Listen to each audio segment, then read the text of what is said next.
Hey guys, thanks for clicking on another video. So for this one, we're going to be taking a look at a C60 Trident Pro 600 meter dive watch from Christopher Ward.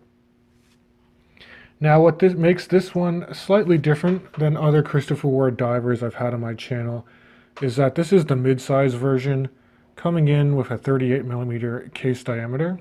And as a point of reference, I'll just hold it up against some other common dive watches I have with me. So here is the Christopher Ward up against a 40mm Mako version 3 from Zelos. And I'll probably come back to the Zelos Mako when we get to the clasp discussion for this dive watch. And here's how the Christopher Ward looks against my Seiko Prospex diver. This is one of the 62 Moss Seiko reissues, coming in with a case diameter just under 43mm. So you can see quite a bit of difference in overall size and lug-to-lug dimension. And I do want to quickly mention before I go over the specs of this watch is that this isn't the most recent iteration of the C60 Trident Pro. The most current iterations did away with the spade style hour hand here, although they both still have Christopher Ward printed at the 9 o'clock. And the newest versions also have a fully loomed ceramic bezel insert, whereas this ceramic bezel just has a very prominent luminous pearl near the 12 o'clock triangle there. But aside from that, this is a very well designed diver, especially if you have a slightly smaller wrist size.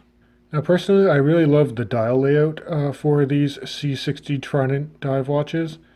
With this Christopher Ward, you actually have a subtle wave dial pattern, which is hard to notice when you're looking at this watch straight on, but at different angles, that wave pattern really does show up. Now, I really like the high contrast of this diver. Very nice white colorway, but you can see that the indices are all applied simple batons with a double baton at the 12 o'clock. But with the outline in black, as well as C3 lume, this watch is extremely legible. And in fact, the lume is very prominent on the hands and the luminous pearl, as I already mentioned. I think it actually outlasts the lume that's on the applied indices. But overall, very easy to read this watch at a glance, which is great given that this is a smaller case diameter. Now you can see that they actually removed the 3 o'clock baton marker and replaced it with a very well bordered and framed in date aperture.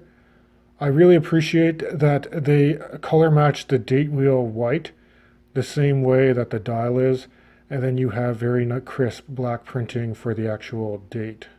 And then you have some small other subtle touches, like for example, the outside minute track. Each 5 minute marker is actually done in green, which adds a slight pop of color. And overall, the printing of automatic 600 meters and the Christopher Ward printing itself is extremely crisp.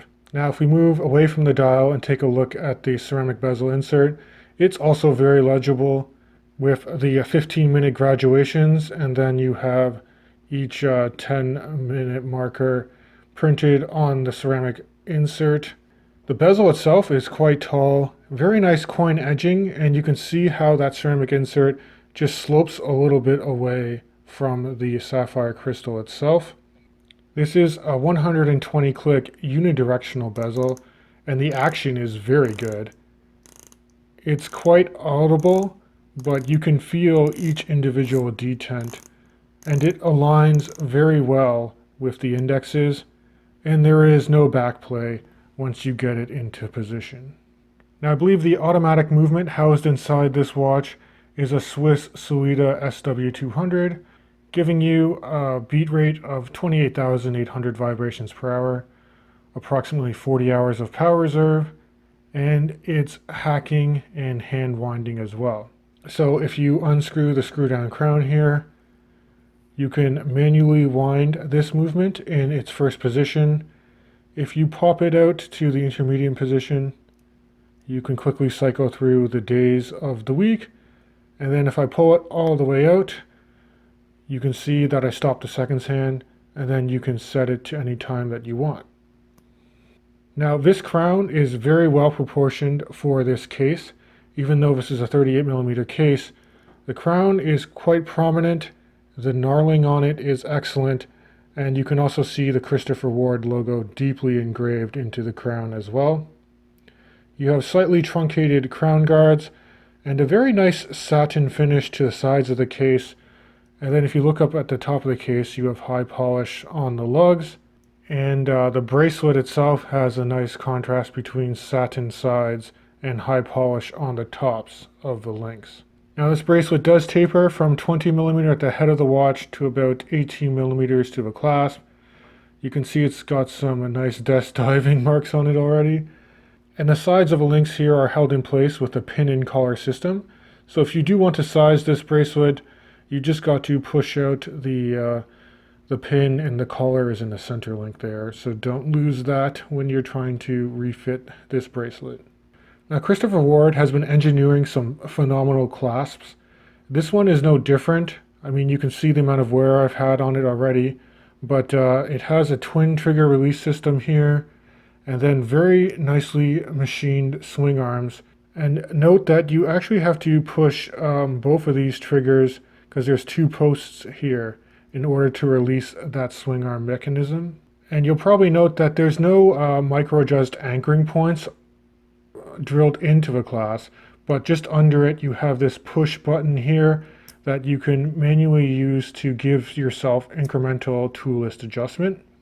And I'm just going to quickly hold up the clasps for the Zelos Mako version 3.